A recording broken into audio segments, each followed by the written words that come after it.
Hello दोस्तों, मैं ज्योति खंडेलवाल स्वागत करती हूँ आपका इस लेक्चर में। लास्ट लेक्चर में हमने chapter 1 nature and purpose of business को कंप्लीट किया था। इस लेक्चर में हम सेकंड चैप्टर स्टार्ट करेंगे जिसका नाम है फॉर्म्स ऑफ बिजनेस ऑर्गेनाइजेशन। इस चैप्टर में हमें बिजनेस ऑर्गेनाइजेशन के डिफरेंट फॉर्म्स के बारे में डिटेल में डिस्कशन दिया गया है। इस चैप्टर में हम जानेंगे कि बिजनेस ऑर्गेनाइजेशन कितने तरह के होते हैं। बेसिकली बिजनेस ऑर्गेनाइजेशन 5 तरह के होते हैं। फर्स्ट है सोल प्रोप्राइटरशिप, सेकंड है joint Hindu family business, third हुआ पार्टनरशिप, फोर्थ हुआ कोऑपरेटिव सोसाइटीज एंड फिफ्थ हुआ जॉइंट स्टॉक कंपनी। इन सभी बिजनेस ऑर्गेनाइजेशन के बारे में हम एक एक करके डिस्कशन करेंगे। इस वीडियो में हम सोल प्रोप्राइटरशिप से रिलेटेड डिस्कशन करेंगे। तो स्टार्ट करते हैं। Sole proprietorship is the most suitable form for small scale business. Basically sole proprietorship वो सारा बिजनेस ऑर्गेनाइजेशन हुए जो हम डे टू डे लाइफ में अपने सराउंडिंग्स में देखते हैं। जो भी शॉप्स होती है, रिटेल शॉप्स होती है जहाँ से हम सामान खरीदते हैं, वो सब सोल प्रोप्राइटरशिप होते हैं। Sole proprietorship is the most popular and most suitable business organisation. अगर किसी भी इंसान को स्मॉल स्केल पे बिजनेस स्टार्ट करना है तो ये बेस्ट सूटेबल होता है उसके बिजनेस ऑर्गेनाइजेशन को स्टार्ट करने के लिए। सोल का मतलब होता है ओनली, मतलब एक इंसान। प्रोप्राइटर का मतलब हुआ ओनर। सोल प्रोप्राइटर का मतलब हुआ only owner of the business. मतलब जब किसी बिजनेस का केवल एक ओनर हो तो उसे सोल प्रोप्राइटरशिप कहेंगे। A form of business organisation which is owned, managed and control by an individual who is the recipient of the all profits and bearer of the all risk. इसका मतलब ये हुआ जब कोई बिजनेस किसी एक इंसान के द्वारा ओन किया गया हो या उसी के द्वारा मैनेज किया जा रहा हो और वही उसे कंट्रोल कर रहा हो तो वो बिजनेस सोल प्रोप्राइटरशिप कहा जाएगा। वही एक इंसान उस बिजनेस से रिलेटेड सारे प्रॉफिट को रिसीव करेगा। जितना भी प्रॉफिट होगा वो सब उसी का होगा और अगर लॉस होगा, कोई रिस्क होगी तो भी वो अकेला ही उसे फेस करेगा। मतलब सोल प्रोप्राइटरशिप में सिर्फ एक इंसान इन्वॉल्व होता है जो किसी बिजनेस को चलाता है, उसे मैनेज करता है, उसे कंट्रोल करता है, उसके प्रॉफिट्स को रिसीव करता है और उसके लॉसेस को फेस करता है। अब हम देखते हैं सोल प्रोप्राइटरशिप के फीचर्स क्या क्या होते हैं। फर्स्ट फीचर है फॉर्मेशन एंड क्लोजर। मतलब सोल प्रोप्राइटरशिप ऐसा बिजनेस ऑर्गेनाइजेशन है जिसे फॉर्म करना और क्लोज करना बाकी सारे बिजनेस ऑर्गेनाइजेशन से काफ़ी ज़्यादा आसान है। यहाँ पे कोई भी ऐसा प्रॉपर लॉ नहीं बना हुआ है जो सोल प्रोप्राइटरशिप को गवर्न करता हो। ऐसा हो सकता है कि किसी केस में एक सोल प्रोप्राइटर को बिजनेस स्टार्ट करने के लिए लाइसेंस लेना पड़े। अगर वो गवर्नमेंट ने अपने रूल्स में स्पेसिफाई कर रहा है और उस स्पेसिफाई गुड्स को वो सेल करने के लिए बिजनेस स्टार्ट कर रहा है तो उसे लाइसेंस लेना पड़ सकता है। लेकिन अदर केसेस में उसे कुछ भी ज़्यादा लीगल फॉर्मेलिटीज़ को पूरा करने की ज़रूरत नहीं है। जब वो सोचता है कि उसे बिजनेस स्टार्ट करना है तो वो एकदम नॉर्मल सी लीगल फॉर्मेलिटीज़ को पूरी करके बिजनेस को स्टार्ट कर सकता है। इसी तरह से बिजनेस स्टार्ट करना जितना आसान है उतना ही आसान सोल प्रोप्राइटरशिप को क्लोज करना भी है।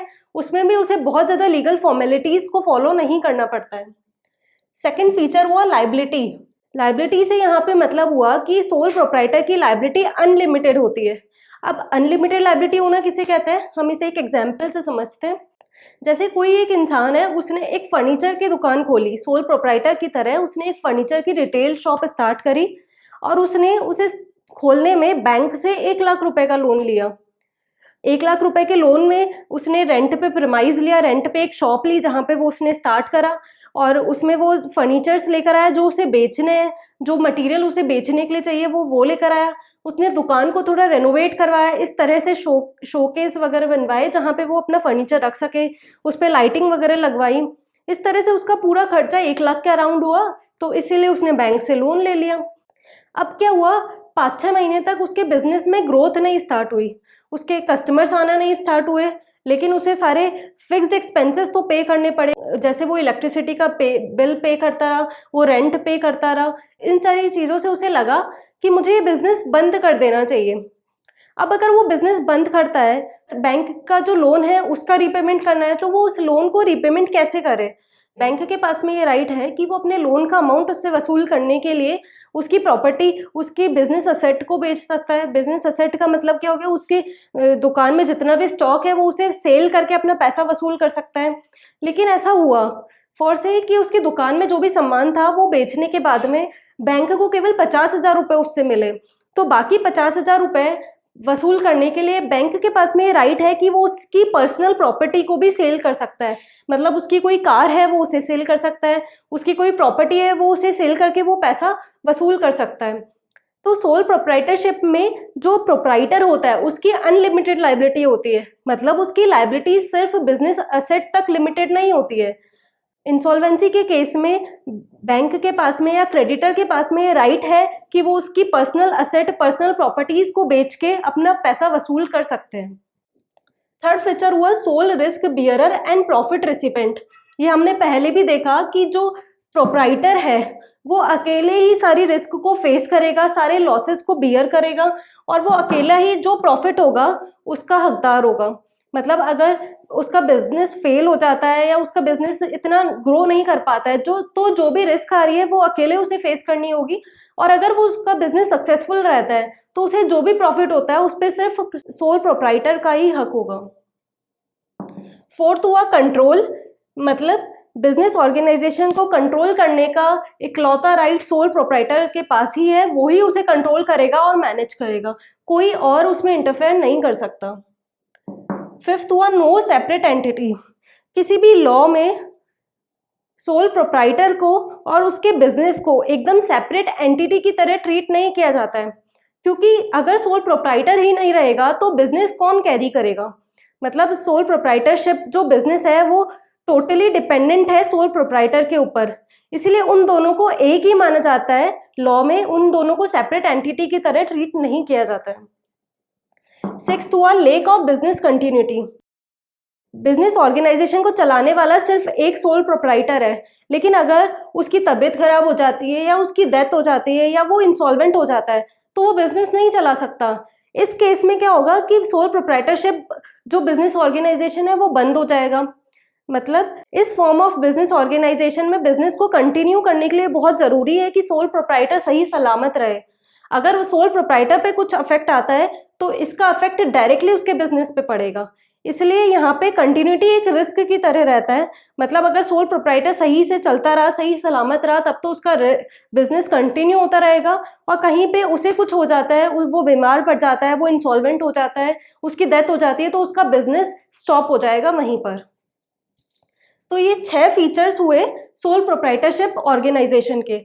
इसे याद रखने के लिए हम ये सेंटेंस को रेफर करेंगे, रिस्क और लायबिलिटी को कंट्रोल करके काम को कंटिन्यू करने के लिए सेपरेट एंटिटी फॉर्म करनी होगी। रिस्क का मतलब हुआ थर्ड पॉइंट से sole risk bearer and profit recipient. Liability का मतलब हुआ सेकंड पॉइंट से लायबिलिटीज। कंट्रोल का मतलब हुआ फोर्थ पॉइंट कंट्रोल।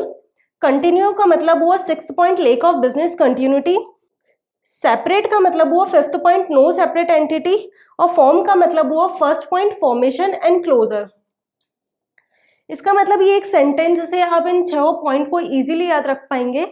मैंने पहले भी कहा है ऐसा ज़रूरी नहीं है कि आप इनको सीक्वेंस में याद रखें, जिस भी सीक्वेंस में आपको याद रहे आप उस सीक्वेंस में एग्जाम में लिख सकते हैं।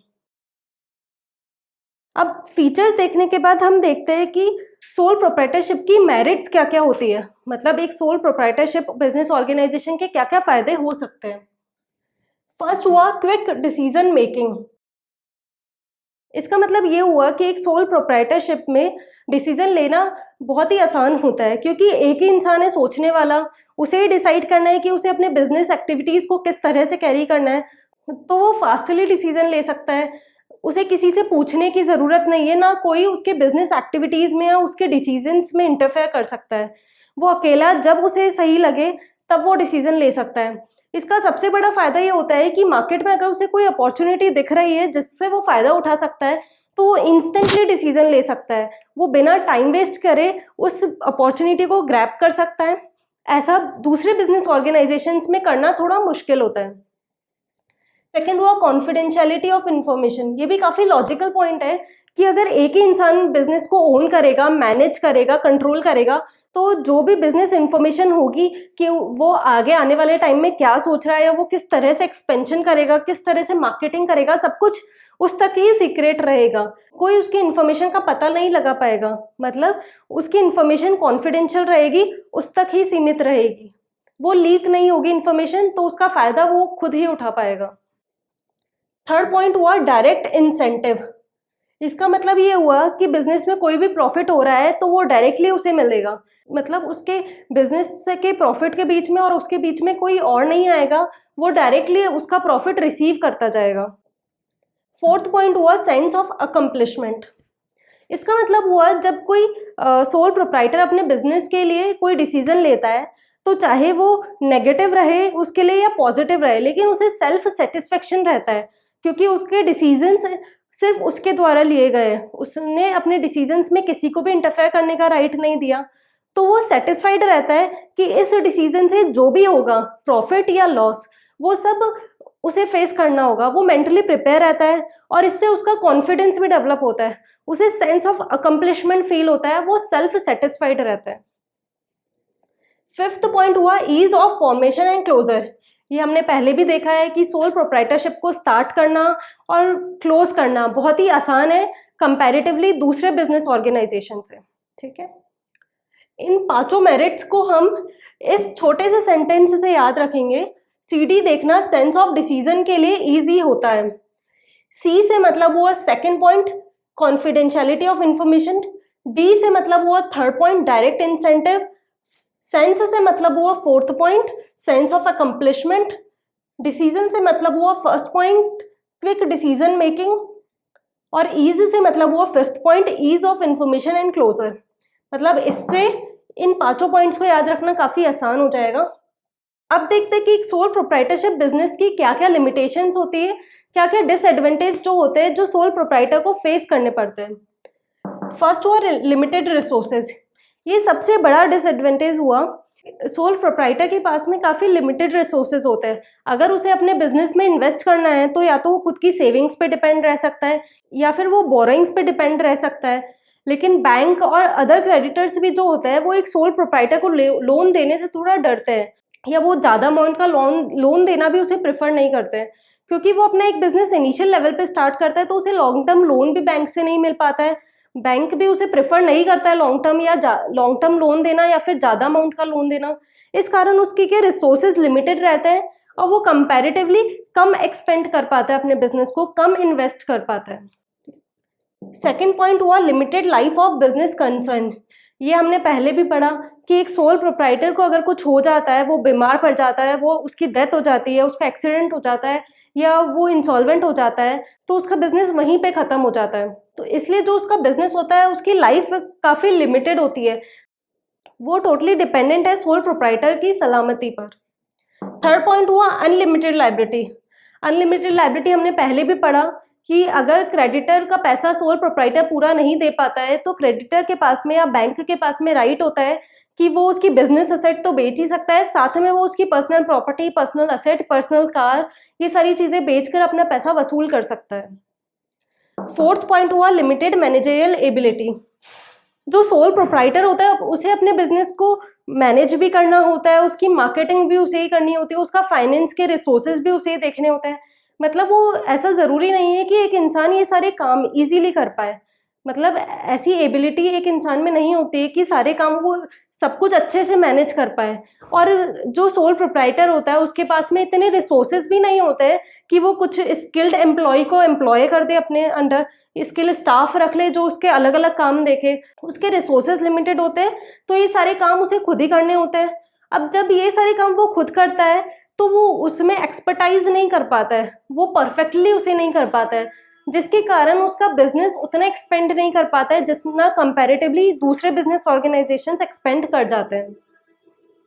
तो ये 4 लिमिटेशंस और डिसएडवांटेजेस होते हैं सोल प्रोप्राइटरशिप बिजनेस के। इन चारों को हम इससे याद रखेंगे। Resource in life gives ability to do unlimited. Resource से मतलब हुआ first point limited resources, life से मतलब हुआ second point limited life of business concern, ability से मतलब हुआ fourth point limited managerial ability, unlimited से मतलब हुआ थर्ड पॉइंट अनलिमिटेड लायबिलिटी। मतलब ये चारों लिमिटेशंस और डिसएडवांटेज हम इससे इजीली याद रख सकते हैं। इस तरह से हमने देखा सोल प्रोप्राइटरशिप बिजनेस ऑर्गेनाइजेशन क्या होता है, उसके फीचर्स क्या होते हैं, एडवांटेजेस या मेरिट्स क्या होती है और उसकी लिमिटेशंस और डिसएडवांटेजेस क्या होते हैं।